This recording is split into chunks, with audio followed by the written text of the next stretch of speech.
Hola, buenas tardes a todos. Les recuerdo mi nombre, soy Claudia Priego. Es viernes 8 de julio y estamos casi a punto de terminar pues lo que comenzamos hace 5 días, que es precisamente nuestro curso taller sobre mediación penal. De verdad, para mí es un gusto y espero que para ti también lo haya sido el haber transitado por esta semana, haber adquirido experiencias, nuevos conocimientos y sobre todo tener la posibilidad, la oportunidad única de convivir con otros facilitadores del país o con otras personas que están interesadas en los MASC a nivel nacional. Y bueno, hoy vamos a hablar un tema que es de suma importante, de hecho es la columna vertebral de mi tesis de doctorado sobre mecanismos alternativos que se refiere precisamente a los derechos humanos y cómo se vinculan estos con la justicia alternativa y cómo se vinculan también con el acceso a la justicia y cómo el efecto irradiación de los derechos humanos pues llega a tocar incluso todo lo que hacemos en la mediación penal para ampliar las oportunidades de los distintos intervinientes que tenemos en un órgano especializado de mecanismos alternativos. Y pues bueno, sin más preámbulo, me gustaría comenzar con el tema porque de verdad tengo muchas cosas que compartirte, muchas cosas muy detalladas. Al igual que en mis otros videos y en la plenaria que compartí contigo el lunes, voy a usar el método deductivo para dar mi clase, es decir, vamos a ir otra vez de lo general a lo particular. Vamos a hacer un recorrido por documentos internacionales, vamos a ver qué son documentos internacionales, cómo impactan en el derecho interno del país en materia de derechos humanos, y te digo, cómo los derechos humanos trascienden incluso la norma para ajustarse o para que ajustemos los mecanismos alternativos, específicamente la mediación penal. Y bueno, me acomodo, pongo mi presentación.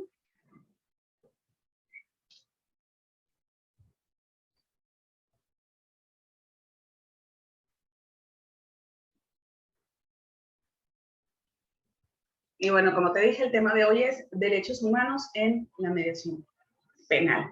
Y bueno, arrancamos. ¿Cuáles son los derechos humanos? Pues miren, los derechos humanos son variados, ¿saben? Me encanta el tema de los derechos humanos porque los derechos humanos nos permiten imaginar, nos permiten crear, ¿sí? Aquí tenemos algunos, como por ejemplo el derecho de asociación, el derecho a la libertad de pensamiento, de religión, el derecho a trabajar, el derecho a descansar, el derecho a la salud, el derecho a la nacionalidad, y es decir, diversos derechos humanos. Estos derechos humanos permean la esfera jurídica de la persona. Y me encanta una frase de Rodolfo Vázquez, que en uno de sus libros menciona que a mayor grado de conocimiento, mayor es el grado de conciencia. ¿A qué se refiere esto? Que bueno, que entre más conocimiento tenemos, tanto de la persona humana como en la vida en general, más conscientes podremos ser de nuestros derechos humanos.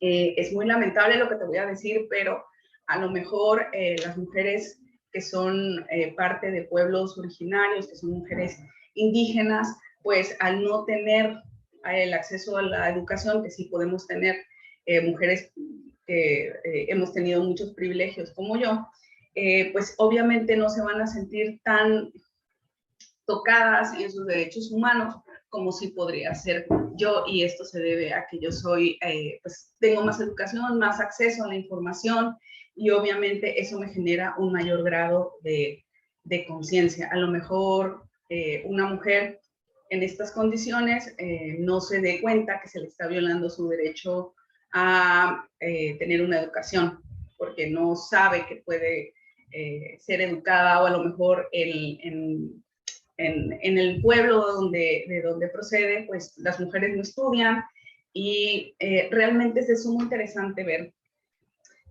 cómo entre más conocemos y sabemos de derechos humanos también eso nos puede acercar al acceso a la justicia. Porque yo no voy a tocar la puerta de la justicia si no sé cuáles son mis derechos humanos, si no hay un conocimiento y una conciencia de que alguno de ellos pudo haber sido violado en cuanto a mi persona. Y les digo, es de sumo interesante. Podríamos pasar horas sin duda charlando sobre derechos humanos y sobre todas las esferas en las que pudiéramos incluso innovar. Y bueno, ya supimos más o menos cuáles son, pero nos enfrentamos también a un problema. O ahora nos enfrentamos a un problema porque definir lo que es un derecho humano parece que en la doctrina es un poco complicado. Van a encontrar un sinfín de definiciones, un sinfín de autores que hablan de los temas, y yo personalmente he optado por definiciones sencillas.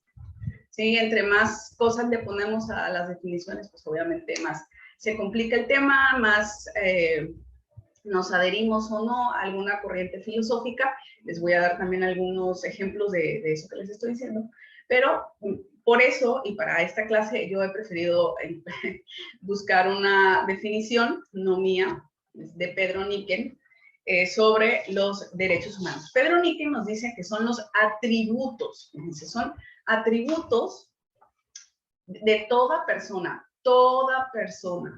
debe de ser sujeta de derechos humanos, que son estos atributos son inherentes a su dignidad.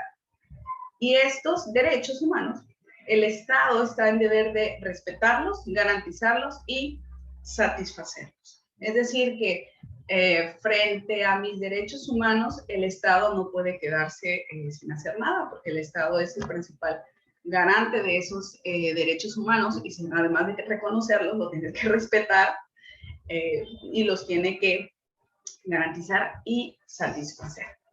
El doctor Islas Colín nos dice que los derechos humanos derivan de la noción de dignidad que tenemos como personas.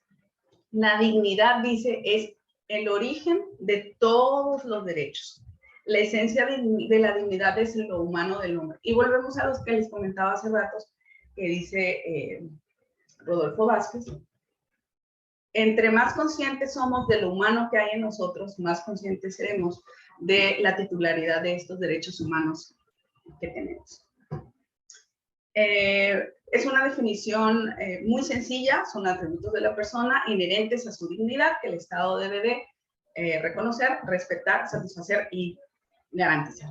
Como ven, sencillo. Ahora, hay autores que se complican un poquito más. Por ejemplo, José René Olivos Campos dice que los derechos humanos son el conjunto de atributos y prerrogativas que tiene todo integrante del género humano, los cuales son anteriores y superiores a la sociedad, es decir, que aún antes de que se haya formado la sociedad, nosotros, por el hecho de ser personas, somos sujetos de derechos humanos.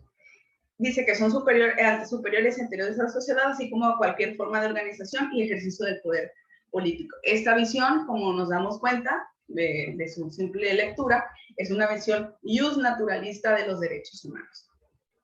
A su vez, Pedro Pablo Camargo señala que los derechos humanos, en una visión positivista, son el conjunto de derechos reconocidos por la comunidad internacional que tiene el ser humano en su vida individual, familiar, social y política, y que el Estado debe proteger y garantizar sin discriminación alguna. Es decir, Pedro Pablo Camargo ya nos dice que los derechos humanos deben de estar reconocidos para ser derechos humanos. Personalmente me gusta más la visión naturalista de los derechos humanos, donde yo soy sujeta de ellos por el simple hecho de ser persona, exista o no Estado, haya o no sociedad o algún tipo de organización política. Creo que eso amplía el rango de protección que tenemos como personas. Y bueno, ahora tenemos que hablar por qué son importantes los derechos humanos. Bueno, los derechos humanos, déjenme ir descartando material para no estar aquí haciéndome bolas. Son importantes los derechos humanos porque a través de ellos se nos garantiza cierto nivel de vida, se hace viable que podamos tener acceso a determinadas cosas, como por ejemplo al agua, a la propiedad, al trabajo, a la libertad de pensamiento, a la libertad de asociación. Y se vuelven lineamientos o principios, no son meras declaraciones románticas que existen en los tratados internacionales o en las constituciones de cada país, no son eso, son realmente obligaciones. Se constituye un derecho para mí, pero frente a eso está la obligación del Estado por hacerlo realidad, por satisfacerlo. Entonces, por eso son muy importantes. Desde la comunidad internacional se han firmado innumerables tratados, por ejemplo, México, el Pacto de los Derechos Civiles y Políticos, el Pacto de los Derechos Económicos, Sociales y Culturales, la Convención Interamericana de Derechos Humanos, no sé, podría enumerar un tanto más de documentos internacionales que son importantes porque ahí también México se compromete a cumplir sus obligaciones en el plano internacional, ¿sí? Y en el plano nacional, al reconocerlos en la Constitución, pues obviamente también nos da instrumentos jurídicos para poder garantizar, bueno, para poder reclamarlos, ¿sí? Para poder pedir que se hagan realidad, para que sean satisfechos. La característica principal en un Estado constitucional como el Estado mexicano, es una constitución, es que tiene dos elementos. Una, que se reconocen los derechos humanos, y otra, que hay una división de poderes. En México tenemos el poder legislativo, el ejecutivo y el judicial, en el nivel federal y en el nivel estatal. Y también se reconocen de los derechos humanos. Estos derechos humanos, al estar en una constitución, se vuelven directrices más claras para impulsar la legislación interna, no solamente que se queden en la Constitución, sino que además bajen en una legislación que permea todo el país y que también permita que se cree jurisprudencia al respecto. Es decir, yo tengo derecho a la salud y entonces hay una ley general de salud. Tengo derecho a la educación y entonces también tenemos una ley sobre educación. Y así cada derecho humano que está reconocido en la Constitución del país durante los primeros 29 artículos debe tener una ley que regula y que amplía el rango de protección de estos derechos humanos. El contenido del artículo primero constitucional es súper importante en relación con los documentos internacionales. El nuevo contenido del artículo primero constitucional se actualiza a partir de la reforma del 10 de junio del 2011, provocada por la famosa sentencia de la Corte Interamericana de Derechos Humanos en el caso Rosendo Radilla. Y entonces hubo una transformación muy importante en el tema de los derechos humanos. Para empezar, el capítulo primero de la Constitución, que antes se llamaba de garantías individuales, ahora se llama de derechos humanos y sus garantías. Y esto propone un cambio considerable en la terminología, porque antes entendíamos que los derechos humanos eran en sí mismas las garantías, pero a partir de la Constitución y a partir de esta reforma entendemos que los derechos humanos son estos derechos subjetivos que tenemos todas las personas por el hecho de ser personas, nada más, y que la garantía son esos instrumentos que los hacen efectivos. Es decir, si a mí me violan el derecho de acceso a la justicia, yo puedo, en defensa del artículo 17 constitucional, puedo promover un amparo cuando proceda, ¿no? Agotando el principio de definitividad y todo eso. Entonces, en defensa de la Constitución y en defensa de ese derecho humano, yo puedo promover un juicio de amparo. Eso es una garantía, ¿sí? Entonces, ya también cambió la vieja Constitución que se tenía antes de garantías individuales. Ahora se llama derechos humanos, o como algunos lo han denominado, derechos fundamentales, una vez que ya están positivizados o reconocidos en algún documento. Entonces, este contenido actual del artículo primero constitucional menciona que en los Estados Unidos mexicanos todas las personas gozarán, o sea, todas las personas que estén en territorio nacional. Entonces, eso también aplica para los grupos de inmigrantes. Dice que todas las personas gozarán de los derechos humanos reconocidos en la Constitución y en los tratados internacionales. Entonces, la importancia de los documentos internacionales, tema de derechos humanos, es que gracias a la nueva redacción del artículo primero constitucional, ahora son derecho interno, gracias a que la Constitución lo reconoce, ¿sí? Dicho sea de paso, México ha firmado sus tratados internacionales, han pasado por un proceso de aprobación y entonces ahora el Estado mexicano no puede pues mirar para otro lado para no hacer efectivos esos derechos humanos. Entonces, a este contenido jurídico que se encuentra tanto en la Constitución como en los tratados internacionales le llamamos bloque de constitucionalidad. Entonces, si hay algún derecho humano que yo no encuentro en la Constitución, pero sí está, por ejemplo, en el Pacto de los Derechos Civiles y Políticos, yo puedo argumentarlo ante alguna autoridad para que se haga efectivo. Sí, esto es muy importante. Entonces, ya los documentos internacionales ya pasan a ser derecho interno y eso implica que ahora, como operadores jurídicos, como facilitadores, especialistas en solución de conflictos, tenemos que conocerlos, porque son, pues como eso, derecho interno. Ya es como la ley de salud, como la ley de educación, ya es como el Código Penal, ¿sí? Entonces, tenemos que conocerlos y luego en la ONU también, si el documento internacional proviene de ese organismo universal, pues la ONU también tiene comités de interpretación y a veces también es sumamente interesante ir a ver qué han dicho los comités respecto de la interpretación de los tratados, porque ahí se amplía todavía más el contenido o el rango de protección de los derechos humanos.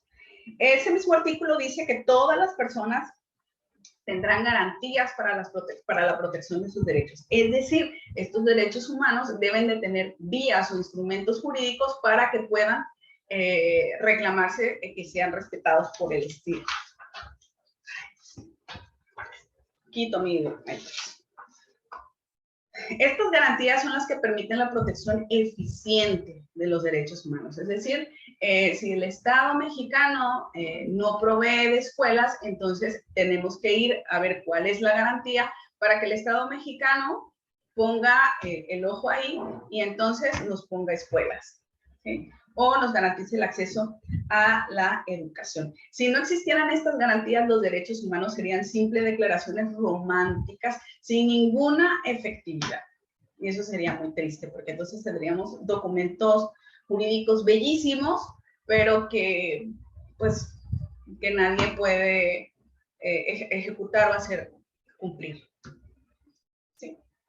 Bueno, en este artículo primero constitucional también dice que toda la Constitución o los derechos que están en la Constitución van a ser interpretados conforme a dos principios. Uno es el de interpretación conforme, es decir, conforme a la interpretación, y el segundo principio es el principio pro persona, es decir, si el contenido del artículo es que tú tienes derecho a la educación, ese artículo lo voy a interpretar de forma súper amplia para que cumpla un más grande grado de la esfera jurídica de la persona, nunca de forma restrictiva. Y eso también se lo debemos a los derechos humanos. Y el párrafo que es como la cereza del pastel, que me encanta y que es importante para nosotros, que tiene que ver también con lo que estamos viendo ahí, porque son importantes y porque los documentos internacionales, es porque dice: todas las autoridades en el ámbito de su competencia tienen la obligación de promover, respetar, proteger y garantizar los derechos humanos. Entonces, todos los que nos dedicamos a la procuración o administración de justicia o cualquier autoridad, ¿sí? Solamente por hacer una mención específica en los temas de mediación penal, pero cualquier persona que esté en un puesto de autoridad en relación con el Estado, pues debe de promover, respetar, proteger y garantizar los derechos humanos. ¿Sí? Entonces, esto es muy importante porque al estar los derechos humanos en tratados internacionales, así como en la Constitución, y al tener toda autoridad obligación de hacer todo esto, que es promover, respetar, proteger y garantizarlos, pues obviamente tenemos que conocerlos. Los documentos internacionales cobran una nueva importancia ya dentro del ámbito jurídico mexicano. Y en esa obligatoriedad, pues obviamente cuando yo no aplique o no haga eficiente un derecho humano, pues voy a dar lugar a una violación en esta materia. Y a veces las violaciones se cometen porque los operadores jurídicos no conocemos estos documentos internacionales. Como ven, la exigencia para trabajar dentro de una institución de este tipo, pues cada vez es mayor, porque con una actuación o cada vez que decimos, es que siempre se ha hecho así, o tenemos 40 años haciéndolo así, pues evidentemente podemos caer en una violación de derechos humanos al no conocer el contenido de estos documentos internacionales y al no ser capaces de modificar esa vieja práctica, y entonces deriva en una violación. Y en este párrafo, bueno, no en este párrafo, en este artículo, que es el primero de la Constitución, también se prohíbe la discriminación motivada por origen étnico o nacional, género, salud, discapacidad, condición social, condición de salud, religión, opinión, preferencia sexual, estado civil o cualquier otra que atente contra, otra vez, la dignidad humana. Entonces vemos que sí, la dignidad humana es el origen mismo de los derechos humanos. Hay una prohibición expresa de la Constitución de que no podemos discriminar a nadie, no podemos tener una actitud discriminatoria de acción o de omisión en contra de ninguna de las personas que acabamos de mencionar. Y esto se liga con el contenido de lo que te quiero criticar al final, de qué cosas tenemos que hacer en un órgano especializado en mecanismos alternativos para poder garantizar los derechos humanos de personas, por ejemplo, con discapacidad, o cuando tenemos un asunto que se tiene que tramitar con perspectiva de género, o personas que vienen de pueblos originarios, y etc. Porque no podemos discriminarlos. Entonces, es sumamente importante que conozcamos los tratados internacionales, que conozcamos el contenido de la Constitución en materia de derechos humanos, para realmente ser capaces y empáticos de poner condiciones de equidad, como dice el artículo 4 de la Ley Nacional de Mecanismos también, para que ellos puedan participar en un plano de igualdad, ¿sí? En un proceso de mediación. ¿Sí? Bueno, entonces, los derechos humanos se originan a partir de la dignidad, pero esto se acompaña de la no discriminación y de la igualdad, independientemente de la nacionalidad y de la territorialidad. Por eso es que cuando tenemos mediación penal con migrantes, pues obviamente tenemos que también ser salvaguarda de sus derechos humanos. Los instrumentos internacionales, al ser firmados y aprobados, va a ser aprobados y firmados, generan obligaciones para el Estado en relación con los demás estados. Es decir, los demás estados también están como pendientes de que aquí no se violen derechos humanos. Los organismos internacionales también están como pendientes de que aquí no se violen derechos humanos, y entonces de repente tenemos la visita de algún observador de la ONU para las elecciones, de algún observador de la ONU para temas de género, ¿sí? ¿Por qué? Porque no nada más se firman los documentos internacionales y quedan, les dije, como declaraciones románticas y bonitas ahí en el limbo, sino que realmente generan una obligación para el Estado mexicano. Y hay hay instrumentos internacionales de dos tipos. Uno, los que tienen que ver con nuestra relación con otros estados, y otro tipo que son los que establecen derechos humanos. Su objeto y fin de los documentos internacionales son la protección de estos derechos, independientemente de la nacionalidad, frente a su propio estado o frente a otros estados contratantes. De este modo, al aprobar los tratados sobre derechos humanos, los estados se someten a un orden legal dentro del cual asumen varias obligaciones. Te cuento, por ejemplo, México tiene firmada la Convención Americana de Derechos Humanos. Esto hace posible que México esté sometido a la jurisdicción de la Corte Interamericana, bueno, a la Comisión y a la Corte Interamericana de Derechos Humanos. ¿Sí? La comisión se dedica a hacer como labores de investigación, y también la comisión tiene un procedimiento que se llama soluciones amistosas, donde hace también un tipo de mediación para resolver las violaciones de derechos humanos entre los ciudadanos de algún país y su Estado. Y luego también se somete, gracias a esa convención, también México se obliga a someterse a la jurisdicción de la Corte Interamericana de Derechos.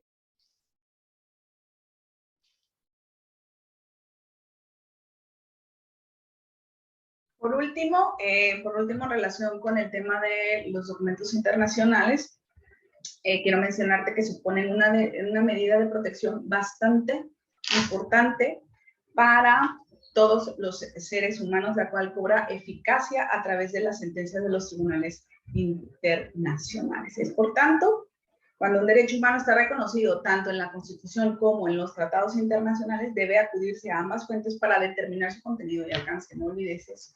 Si en algún tratado internacional el derecho está desarrollado más ampliamente que en la Constitución, hay necesidad de revisar ambos documentos. ¿Por qué? Porque se debe de favorecer en todo tiempo a las personas para que obtengan la protección más amplia. Y como autoridades estamos completamente obligadas a hacerlo. Y bueno, vamos a retomar la presentación.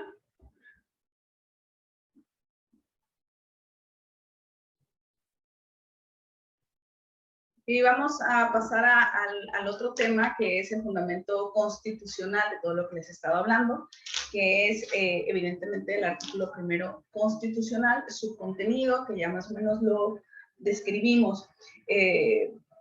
Dentro de la Constitución, desde su redacción desde su vigencia de 1917, los derechos humanos han constituido una parte muy importante de su contenido, de su redacción. De hecho, en su momento, cuando entró en vigencia, se convirtió en un documento jurídico de referencia bastante importante para otros países. Sus primeros 29 artículos, pues obviamente son un catálogo bastante amplio de los derechos humanos que como personas tenemos dentro del territorio nacional. Ahí también se consagra la prohibición de la discriminación y la desigualdad entre seres humanos.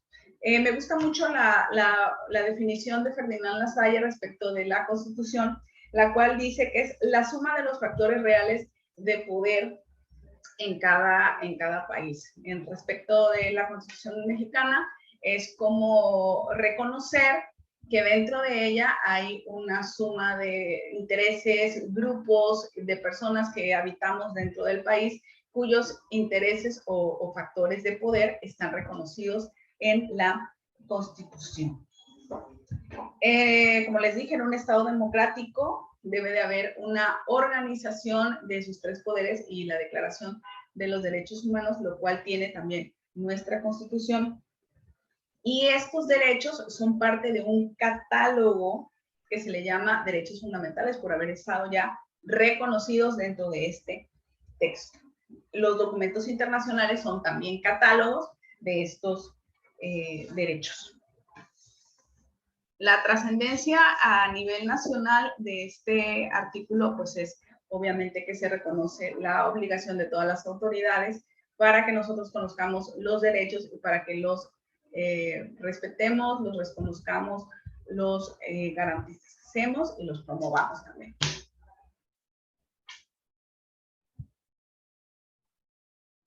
Bueno, hablando ya del tema de derecho de acceso a la justicia, como ven, ya, como les dije, vamos a usar el método deductivo. Empezamos de algo muy general y ya vamos pues, ajustándonos a algo más concreto, como es que es el derecho de acceso a la justicia. El derecho de acceso a la justicia es uno de estos derechos humanos que encontramos dentro del catálogo de la Constitución en el artículo 17, específicamente, pero otros documentos internacionales también lo recogen, como el Pacto de los Derechos Civiles y Políticos, la Convención Interamericana de Derechos Humanos, ¿sí? Pero nos vamos a ceñir porque ya la diapositiva anterior ya nos dejó claro que ya llegamos al plano constitucional. Y entonces ya en el contenido de la Constitución encontramos este artículo 17 constitucional. Bueno, nos reconoce el derecho de acceso a la justicia en dos vertientes. Una, en la justicia tradicional y otra en la justicia alternativa, y procedo a justificar mi argumento.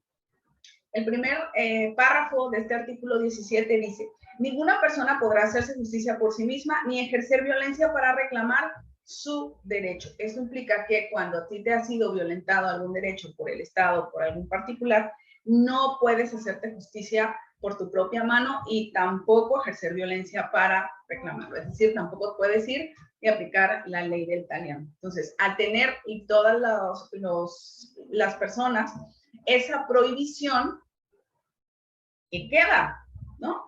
Y entonces nos queda el párrafo segundo que dice: toda persona tiene derecho a que se le administre justicia por tribunales que estarán expeditos para impedirla en los plazos y términos que fijen las leyes. Es decir, tú no puedes hacerlo, pero tu derecho se va a ver garantizado a través de la existencia de tribunales expeditos para impartirla en los plazos y términos que fijen las leyes. Es decir, el Estado te dice: tú no, te lo prohíbo. Esa facultad me la reservo, yo que lo voy a hacer a través de tribunales, y entonces ahí vemos claramente que se materializa el derecho de acceso a la justicia. En todos los estados, incluso en la federación, hay tribunales establecidos en cada una de las materias donde pueden haber conflictos legales para su resolución. Y de hecho, esos de los que más tenemos en el país, que son tribunales para resolver los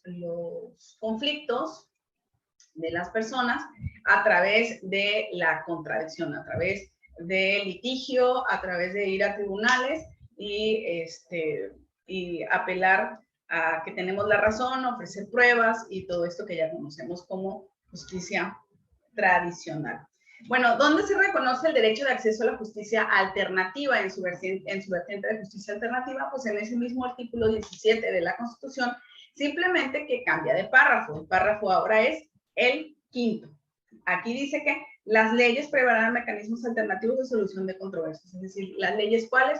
Todas las leyes de este país deben de prever MASC para resolver los conflictos de cualquier materia y de cualquier índole, como un derecho de acceso a la justicia alternativa de las personas.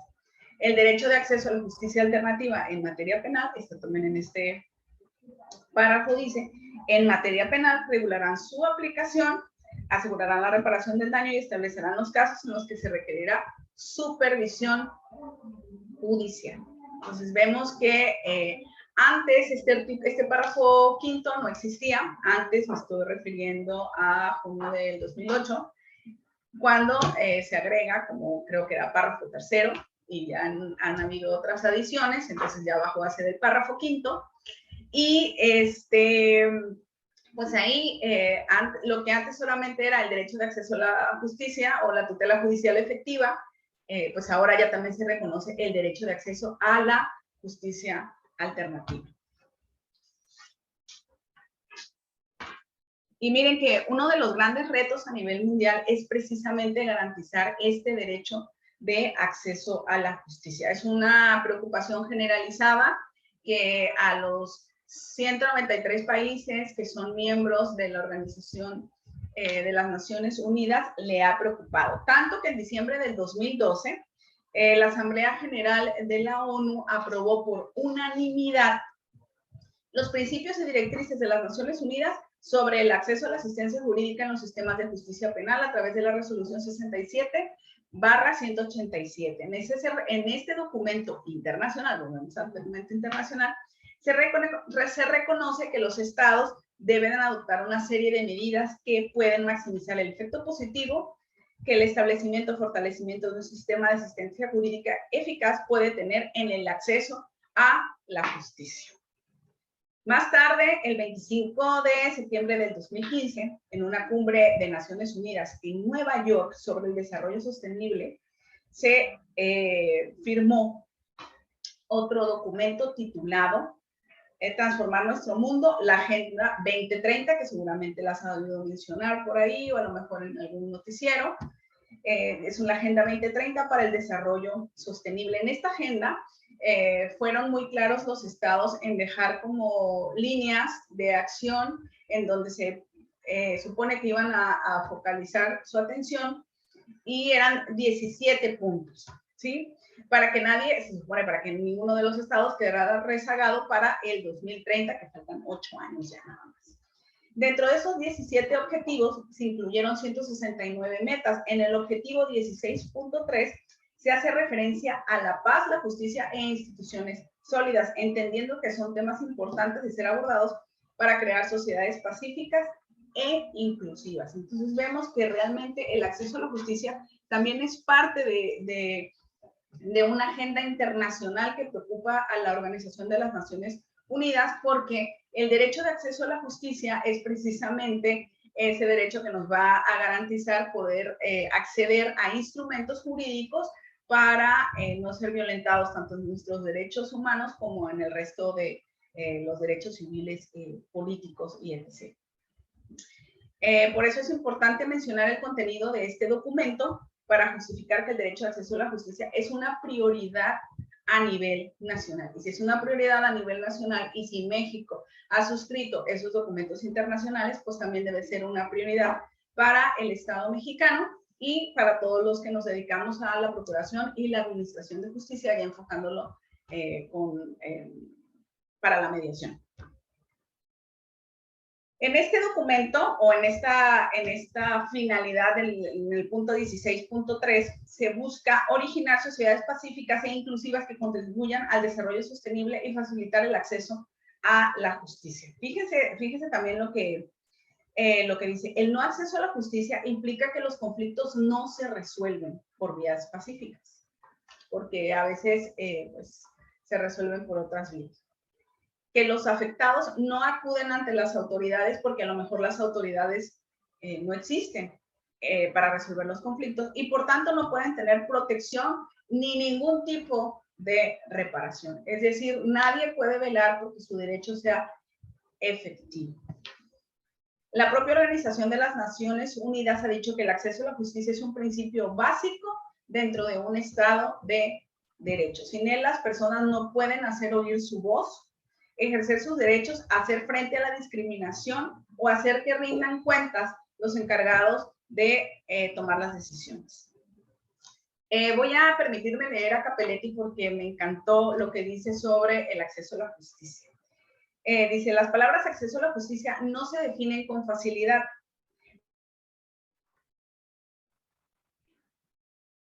Cito a Mario Capelletti. Las palabras acceso a la justicia no se definen con facilidad, pero sirven para enfocar dos propósitos básicos del sistema jurídico por el cual la gente pueda hacer valer sus derechos y o resolver sus disputas bajo los auspicios generales del Estado. Primero, el sistema debe ser igualmente accesible para todos, ojo, para todos. Y segundo, debe dar resultados individual y socialmente justos. Es decir, el acceso a la justicia realmente es un derecho que permite a todos los ciudadanos, a todas las personas, hacer valer sus derechos. Vuelvo a compartir mi presentación.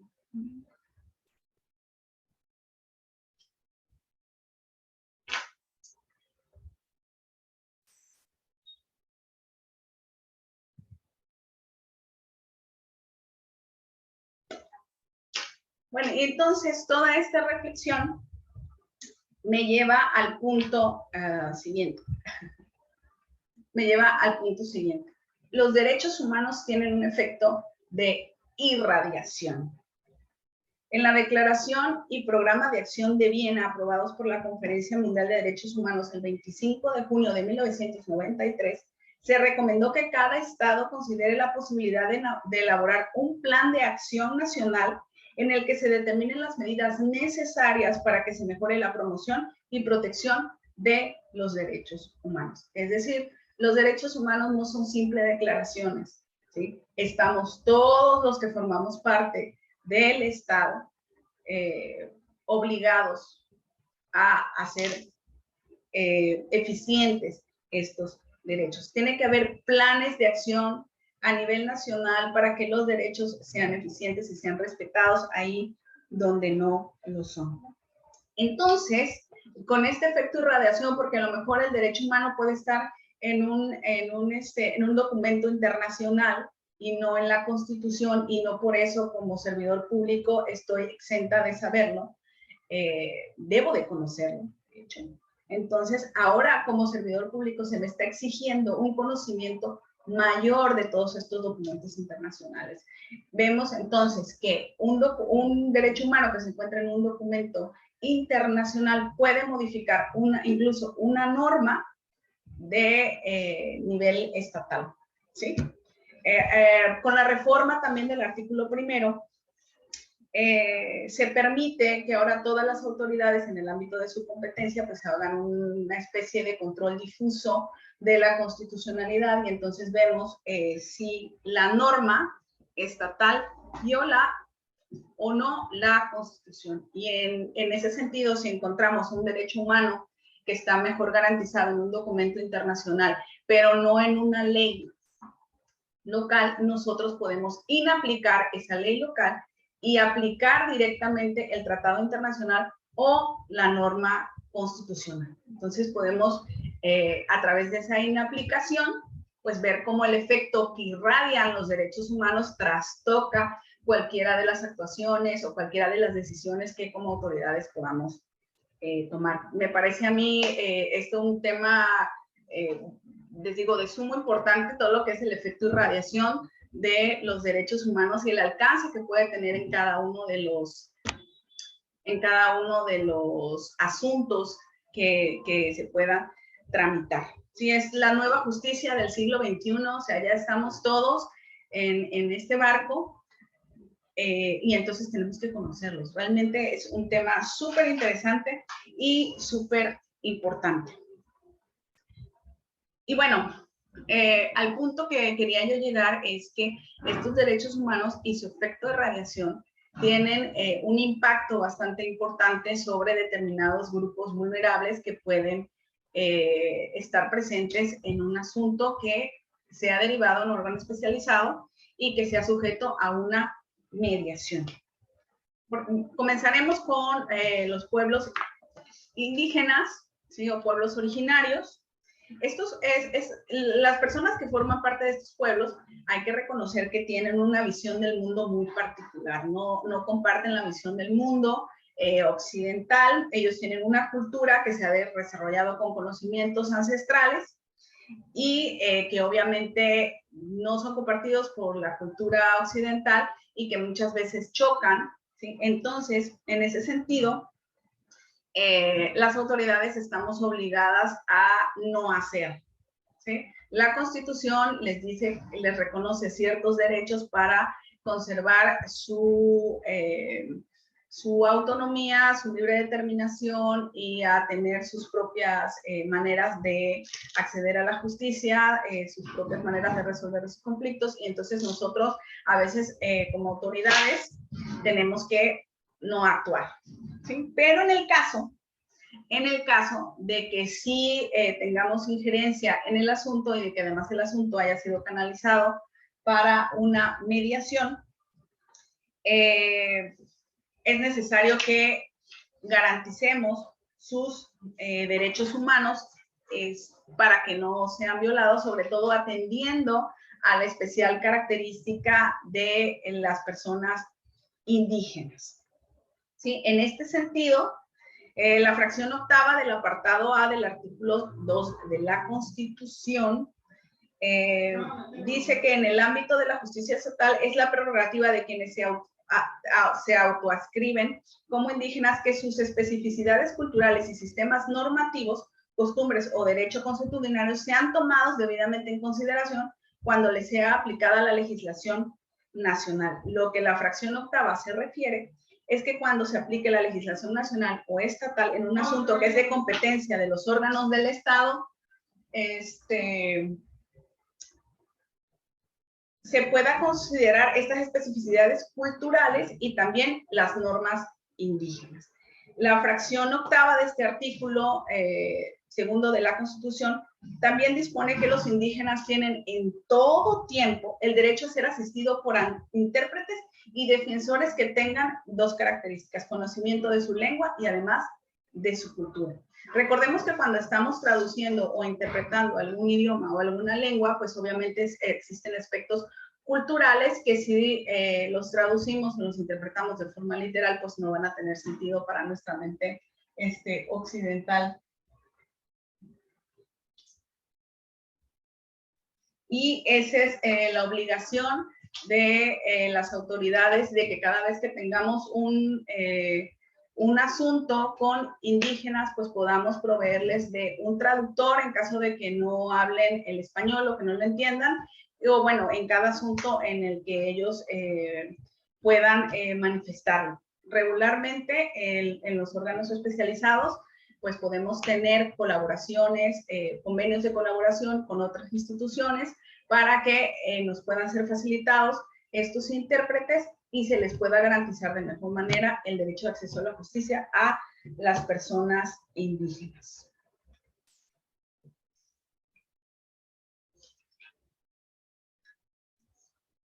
El contar con un traductor o intérprete no es un derecho solamente de personas indígenas, sino de toda persona que pueda no entender el idioma. Pero bueno, en este caso, la manifestación específica es directamente para ellos. En el amparo directo, recientemente resuelto, 1624/2011, dice que el alcance de este derecho es aún más garantista, pues se señala que en el caso de los individuos pertenecientes a pueblos indígenas, esta prerrogativa no es solo para las personas monolingües, sino que es un derecho de todo indígena dependiente de su grado de comprensión del castellano. Y entonces este derecho de los pueblos indígenas tiene dos vertientes. Una, antes de resolverse deben tener debidamente en cuenta las particularidades culturales involucradas para los distintos efectos a que puedan tener lugar. Y dos, en los juicios o en los procedimientos es prerrogativa del sujeto indígena hablar en su lengua materna y entonces hay que ponerle un intérprete o traductor que pueda auxiliar. Respecto a las personas con discapacidad, que es a lo que se refiere la fotito que vemos ahí, a las personas con discapacidad, debemos de ser conscientes de que para ellos hay que tomar medidas un tanto diferentes, como por ejemplo hay que garantizarles en un primer momento la accesibilidad, que es un derecho de las personas con discapacidad, y esto exige al Estado adoptar medidas pertinentes para asegurar su acceso en igualdad de condiciones que los demás. Por ejemplo, si es un edificio de varios pisos, a lo mejor la existencia de un ascensor, que se ve muy bien, la existencia de rampas para todas aquellas personas que usan alguna silla de ruedas, que no puedan caminar bien, o personas adultas que ya estén deterioradas, que no puedan caminar bien. Sí, también debe de garantizarse un adecuado entorno físico, transporte, información, comunicaciones, incluidos los sistemas y las tecnologías de la información. Y aquí les voy a contar mi experiencia, porque recientemente acabo de dar clases y pues tuve la grata experiencia, la verdad tuve la grata experiencia, él me ayudó mucho de tener un alumno que es completamente ciego, ¿sabes? No es que vea un poquito, y nunca me había yo enfrentado a tal reto, porque obviamente preparé todo mi material, hice diapositivas, que él no podía ver, y mi material todo iba enfocado a personas que pudieran tener acceso a la información igual que yo, ¿no? Y entonces, les digo, fue un reto bastante interesante, aprendí muchísimo de él, primero porque me senté a hablar con él, él estuvo dispuesto a enseñarme, y me dijo, maestra, no se preocupe, mándeme las diapositivas, yo tengo un programa para leerlas, ¿ok? Y luego les dije, ¿te puedo mandar un WhatsApp? O sea, muchas veces no hemos tenido la oportunidad de pues aprender de este tipo de situaciones, y cuando nos damos la oportunidad, pues puede ser muy enriquecedor para nosotros. Aprendí que ahí tienen programas para todo, programas que les leen los mensajes de WhatsApp, programas que les leen a las diapositivas. Obviamente yo también hice un esfuerzo por adaptarme a sus circunstancias y me tuve que aprender su nombre. Yo personalmente soy una persona muy distraída, me cuesta mucho trabajo aprenderme los nombres de las personas, y en este caso obviamente me esforcé, porque de otro modo él no sabía que era él a quien yo me refería cuando quería que me contestara alguna interrogante dentro de la clase. Creo que estos tipos de situaciones que se nos plantean y que a lo mejor nunca antes hemos resuelto, pues lejos de volvernos insensibles, creo que es un buen ejercicio para sacar la empatía, para sentarnos con las personas y ver cuáles son esas gestiones o cosas que podemos hacer para garantizarles a ellos una mejor experiencia dentro de la mediación y dentro de un órgano especializado, ¿no? La accesibilidad es una garantía en contra de la discriminación, y esto es muy importante. Tenemos que tomar medidas, ¿sí? Tenemos que tomar medidas para que realmente ellos puedan participar en una mediación y para que ellos puedan hacer efectivo sus derechos. El derecho a la accesibilidad no es un derecho que se pueda cuestionar, en el sentido de no te pongo una rampa porque no tengo dinero, lo que implica que es un derecho incondicional y que nosotros tenemos que hacer todo lo que esté en nuestra parte para que la persona pueda estar bien, pueda participar en condiciones de igualdad, tomando en consideración su discapacidad.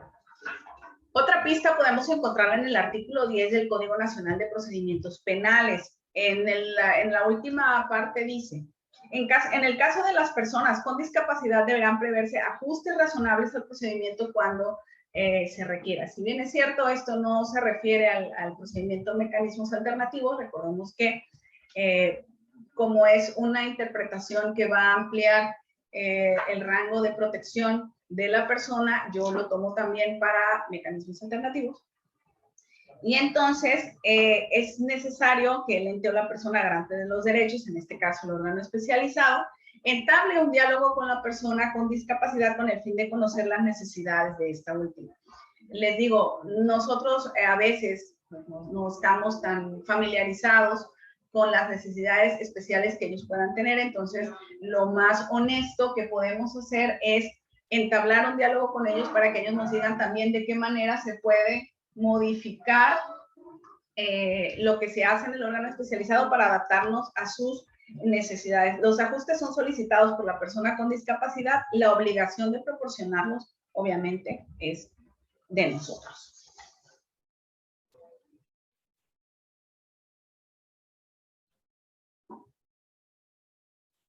Bueno, parece que hoy el internet no quiere ayudarme mucho.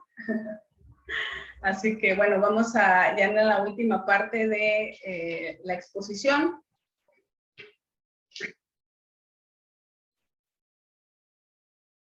Bueno, hoy parece que el internet no quiere ayudarme mucho. Vamos a ir concluyendo entonces con los asuntos con perspectiva de género, que es básicamente lo que ya hemos venido diciendo. Escuchar a las personas, dialogar con ellas, ver qué necesitan, ¿sí? Ser lo suficientemente sensibles en los temas de género para poder planear un buen desarrollo de una sesión de mediación penal.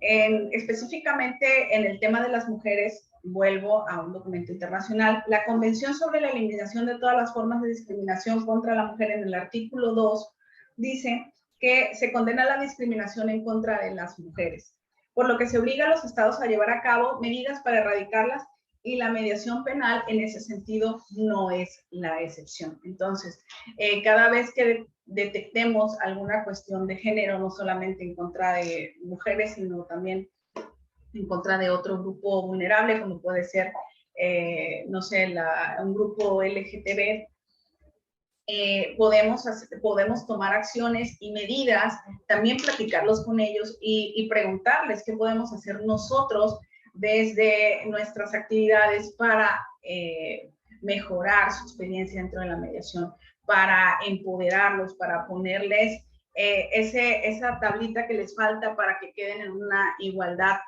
respecto de las otras personas, para que realmente puedan hacer valer sus derechos humanos y sus derechos dentro de la mediación penal. Y bueno, hasta aquí es todo en cuanto al tema de los derechos humanos y la mediación penal. No se olviden del efecto radiación, que eso me parece sumamente importante que lo conozcamos, porque eso nos va a llevar o nos va a dar pauta para saber que necesitamos conocer los documentos internacionales, que nosotros somos quienes le damos vida a esos derechos contenidos en los documentos internacionales, que nos hacemos efectivos y además siendo creativos como somos los facilitadores, pues seguramente podemos encontrar muchas vías para garantizar el derecho de acceso a la justicia alternativa de todo aquel que lo necesite. Y bueno, la tarea, para ser evaluada en este tema, la tarea es muy sencilla. Te voy a dejar el link para que en la plataforma Canvas, para que puedas tú responder un cuestionario en Google Forms. Así que, bueno, pues nada, espero que te sea de mucha utilidad esta información.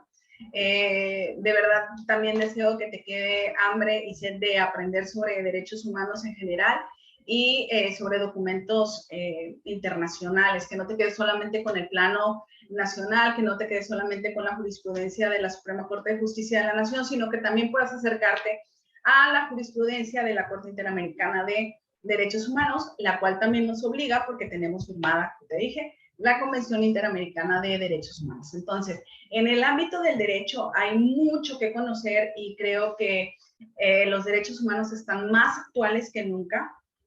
Creo que es un área de conocimiento apasionante y que nos puede llevar por vertientes tan distintas. Podemos salir de la formalidad, del corsé ceñido que nos ha dejado la justicia tradicional, para volvernos creativos y poder eficientar, ¿sí?, o hacer realidad los derechos humanos. Y pues nada, me despido de ti, no sin antes decirte que ha sido un gusto compartir esta semana contigo y te mando un abrazo hasta donde quiera que estés.